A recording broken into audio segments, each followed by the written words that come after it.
Hello, my name is Peter Parfitt and welcome to New Bit Workshop. Over the last couple of years, a number of people have asked me about different types of drill bits. And so I thought I'd make a short video just to explain the different types and how useful they can be in particular circumstances. Now, I've laid out all of the different types of drills that I have, and I'm going to start with the simplest, and that is the ordinary twist drill. Now, the twist drill is probably the type of drill that most people see when they first start using tools.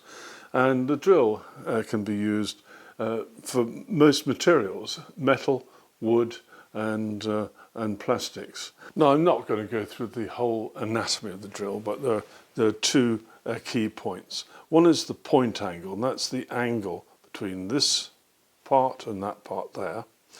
And that is important because the smaller that angle, the more pointy it becomes, the easier it is to start the drilling process. And the second part I'll point out are the cutting edges. There's one here, if I rotate this, and the other one is there. And I think that the amount of twist here is defined as I think it's the rake angle, but it's not really very important. But that really does determine how easy the drill can remove waste.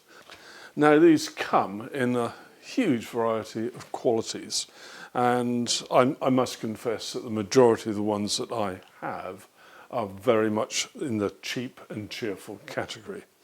And that can be very frustrating because the sizes that one uses most commonly, the smaller ones down here, those will become blunt very quickly. I rarely use the larger ones, and so these are still in reasonable condition. But if you want to ensure that you have really good quality drills, particularly in the sizes that you use most, try and get industrial quality drills. And that's what I've been doing over the last few years. Every time I go to, well, in my case, Axminster, I buy a couple more, and slowly but surely I'm replacing the ones I've got. I'll probably stop when I get to about 8mm in diameter, and I'll leave the cheap and cheerful ones above that. But from about 1mm up to 8mm, I use those a lot. Now, these drills go down to quite small sizes. This is a 1mm bit there, and I have a variety of small ones which I keep in these little containers, and some of them are particularly small. This one, I think, is 0.5mm. And you may wonder how you can end up holding a drill bit as small as this, and the answer is to get one of these, and this is a pin chuck. It may be called by different names in different parts of the world. This end fits in your normal drill, and then you have this little chuck arrangement at the top here, and you can put your little tiny drill bits in there. And here's an example of a twist drill with a very long shank, and that means you can go a long way through a piece of thick material. Now, if you're cutting metal on a drill press, it's really important that you have a drill press vise. It really is important. And the reason is you should never ever hold a piece of metal whilst you're trying to drill it, because if it spins round, it can cause some severe cuts. So always use a proper vise and make sure the material is held really well.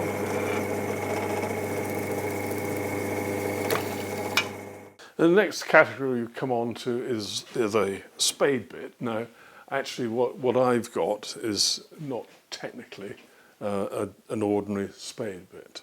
But if you imagine you've got a flat drill here, it's got a cutting edge here and here, and normally a spade bit would just have a point here, and that point just jabs in to your wood to make the cut steady.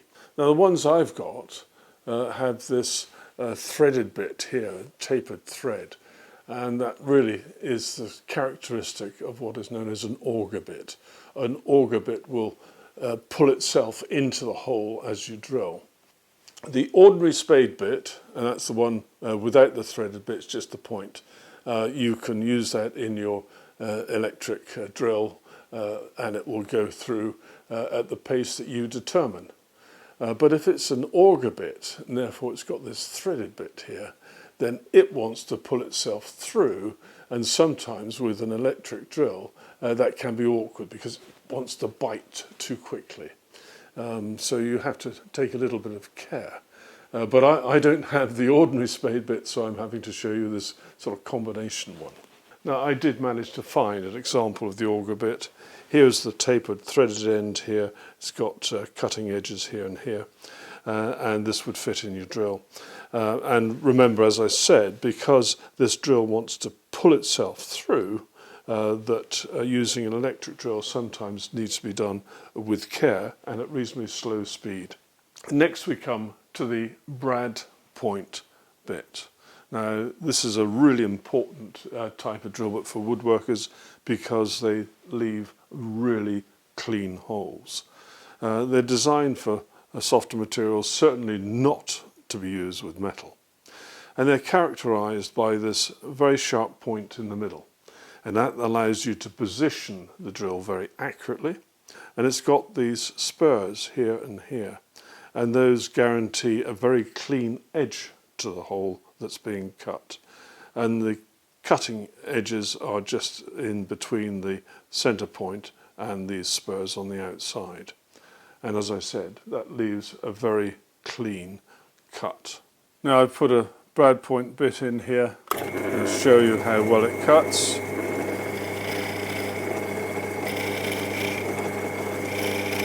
Sometimes it pays to back off a little bit as you go through to help clear the waste.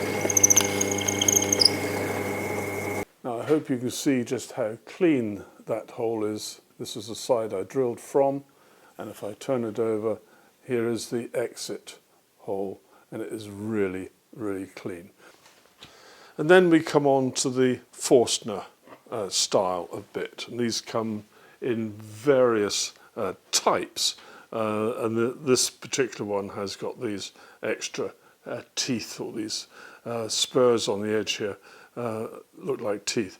But they're all characterized by having a center point for very accurate positioning, and they all cut very cleanly. Now this particular set is my pride and joy because it is quite expensive, and because I'm doing a lot of very accurate work, I've got this, and it ranges in size from 10 millimeters up to 50 millimeters.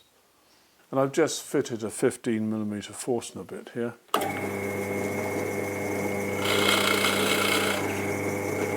Again, a pecking action helps to remove the waste as you go through.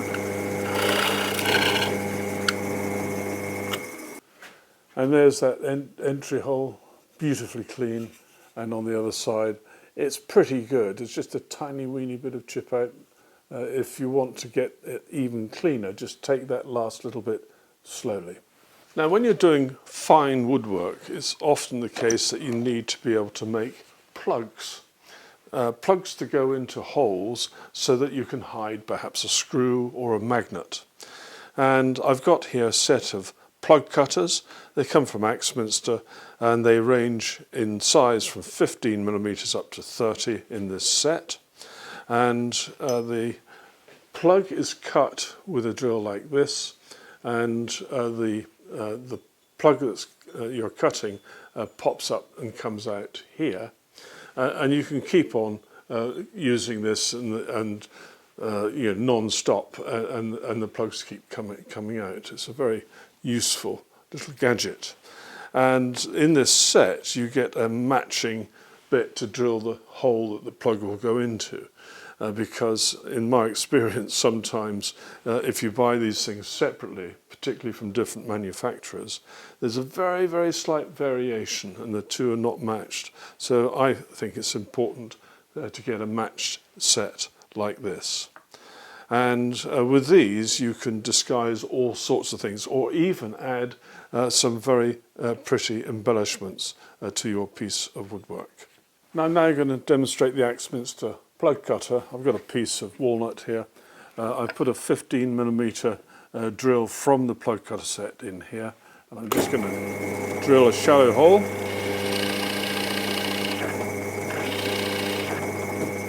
Like so.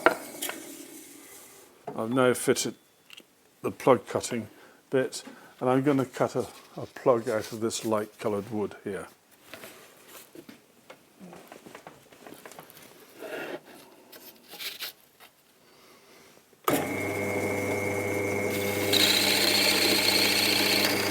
And the plugs that I've cut come out quite easily. Now what you'd probably have is a screw hole going through there. You'd put the screw in, screw it up, so this is fixed wherever it has to go. Put a dab of glue in there. I've deliberately made this out of contrasting wood so you can see it. You fit that, glue's in there, and when the glue dries, you then smooth this off. And that then is an absolutely perfect fit. Of course, you might be choosing to use the same material for the plug so that it hides the particular bit of woodwork you've done. I like to highlight things like this because even if it's the same material, it can be spotted. So why not make it a feature? Anyway, so that's the plug cutter. Then I've got a quick roundup of the other odds and ends. This is a special cutter which you can buy if you're building kitchen units, and some of those hinges have a particular diameter, and that's a specialist cutter. There are all sorts of specialist cutters for all sorts of jobs, but this is the one for hinges for kitchen units. Of course, everyone's familiar with the countersink, and I've got two examples here. This one's from Festool and this one's from Axminster, and guess which is the more expensive. Anyway, they're both just as good as each other. I thought I'd show you this. This is my father's old countersinking bit, which was a hand-operated little gadget, absolutely lovely, and I think it belonged to his father as well, so it's very old. Now, I'm not sure what the correct name for this is. I suppose you could call it a conical cutter, but there may be different names in different parts of the world. It's got these cutting edges here, and you can use it for enlarging a hole or whatever, or making slight adjustments. Then we're moving on to the masonry side of things. First of all, this is a core bit cutter, a masonry cutter here, which will go through really brick, I suppose, is about it. I don't know how it would fare in concrete. I doubt whether it'd be very good, but certainly for brick and plaster, that works quite well. And then the normal masonry bits, they come in all sorts of sizes, and some of them are designed specially for the hammer action drills, and these are just ordinary rotating twist drill versions here. And then for cutting tiles, you need things like this. Now this is for soft tiles, the cheap and cheerful tiles that you get, and this is a big version. Once you've got a hole made with this, you can then make it bigger with this, but that's for the softer type of tile.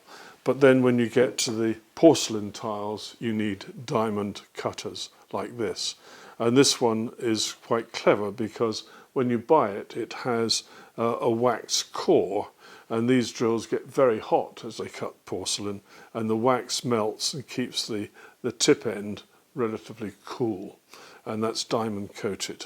So that's what you use for porcelain tiles. So there we have it. That's my quick rundown of the different types of drills you can get. As an amateur starting out, you do need a little set of twist drills. I would say up to perhaps 8mm in diameter.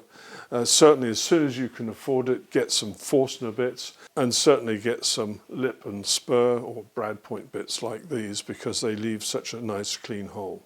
If you're doing fancy work, go for the plug cutter set, because that is really, really useful.